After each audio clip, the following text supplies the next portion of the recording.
ඔයාලා හැමෝටම සුබම සුබ දවසක් වේවා. ඉතින් 2024 උසස් පෙළ ලියපු අය මේ වෙද්දි බලාගෙන ඉන්නේ කවද්ද එයාලගේ රිසල්ට් එන්නේ කියලා.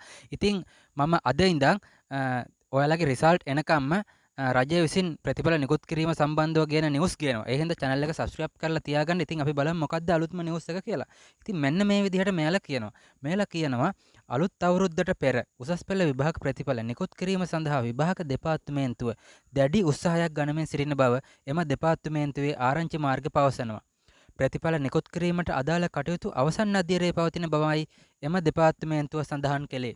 ඉතින් මෙයාලා මේ වෙද්දි ඔයාලගේ 2024 උසස් පෙළ ලියපු නංගිලා මල්ලාගේ උත්තර පත්‍ර බලන එක අවසන් අධ්‍යයනවලු තියෙන. ඒ හින්දා මෙයාලා උත්සාහ කරනවා අප්‍රේල් අවුරුද්දට පෙර මේ ප්‍රතිඵල නිකුත් කරන්න. ඒ හින්දා මගේ channel එක subscribe කරලා තියාගන්න. ඒකට හේතුව තමයි මේ වගේ අලුතෙන් එන සියලුම නිවුස් විභාග ප්‍රතිඵල එන දවස වෙනකම්ම මම ඔයාලට අනිවාර්යයෙන්ම ගේනවා. ඒ හින්දා channel එක subscribe කරලා තියාගන්න. තවත් දවසක අපි අලුත් වීඩියෝ එකකින් හමු වෙමු. ඔයාලා හැමෝටම සුබ දවසක් වේවා.